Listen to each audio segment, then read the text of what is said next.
Jesus was now completely free of family responsibilities. He did, however, continue to contribute financially and took a lively personal interest in the spiritual welfare of each of his brothers and sisters until his baptism. He was always ready to contribute to his mother's well-being and happiness. The Son of Man had now made all preparations to detach himself forever from his parental home in Nazareth, and this bothered him. Jesus loved his people, he loved his family. The more fully we give ourselves to our neighbors, the more we come to love them. And because Jesus had devoted himself so fully to his family, he loved them with a great, heartfelt love. The whole family had gradually come to realize that Jesus was preparing to leave them. They sensed that their inscrutable brother-father was about to do something big. In January of the year 21, on a rainy Sunday morning, Jesus bid farewell to his family without much ceremony. He said only that he would go to Tiberias and then to other towns around the Sea of Galilee. Thus he left them, and he would never again be a permanent member of the household. He spent 1 week in Tiberias, and finding nothing there that particularly interested him, he went on to Capernaum, a village on the northern shore of the Sea of Galilee. In Capernaum, an old friend of his father's had a shipyard. This man's name was Zebedee, and he built mostly fishing boats. Jesus decided to visit him, and the older Zebedee was pleasantly surprised to see Jesus. They struck up a conversation, and soon Zebedee was telling stories about his father Joseph that Jesus had never heard before. During this conversation, Zebedee told Jesus that he was in the process of designing a new type of fishing boat. The carpenter Jesus showed interest, and soon the two men were bent over the design sketches. He showed Jesus what improvements he had in mind, and at the end of the conversation, he suggested that they go ahead and realize his plans with Jesus' help. Jesus immediately agreed. It was an eccentric agreement these two men made that afternoon. There was no talk of salary or profit sharing.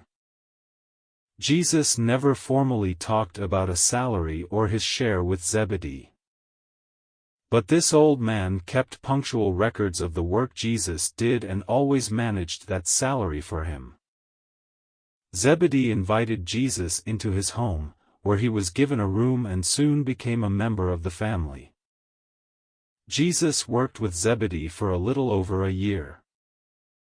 Together they developed a new method for building boats. With an improved technique, they managed to steam a certain curvature into planks.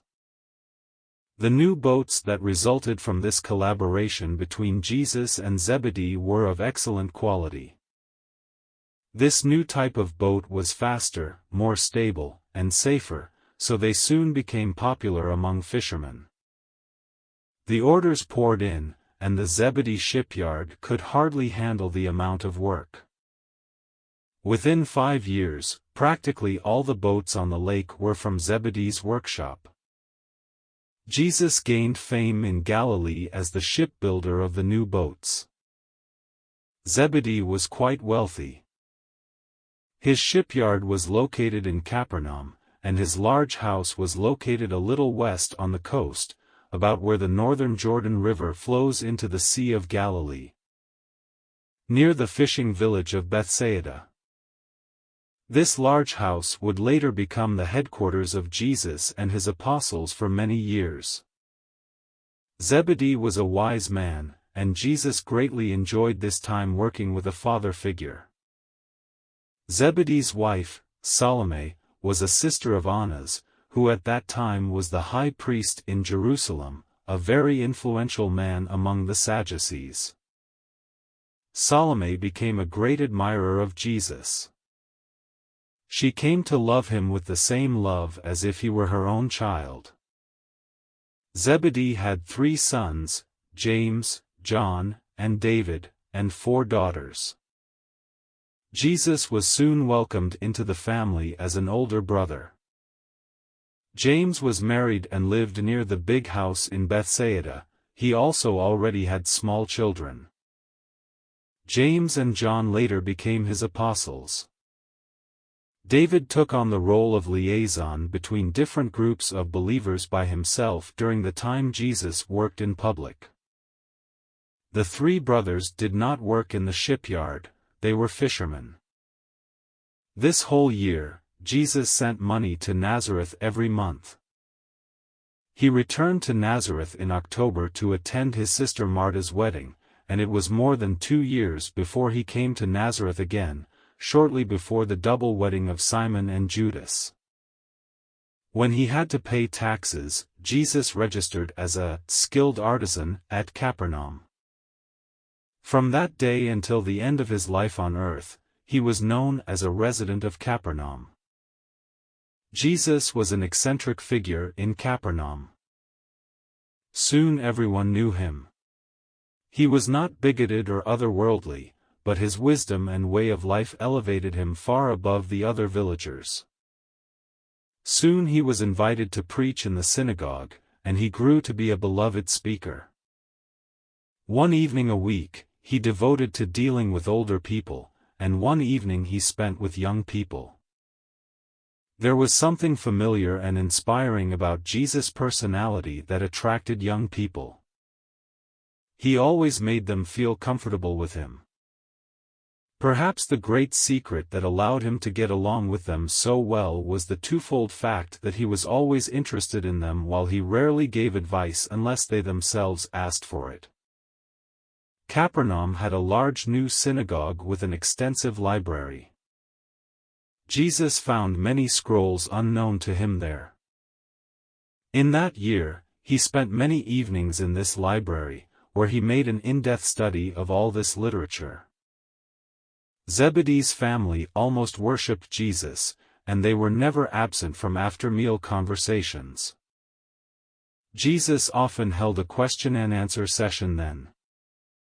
The neighbors regularly attended these as well. To these small groups, Jesus gave advanced teaching on many things.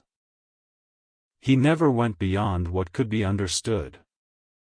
He spoke quite freely with them when he expressed his ideas and ideals regarding politics, sociology, science, and philosophy, but he never allowed himself to speak with authoritative finality. Except when it came to man's relationship to God.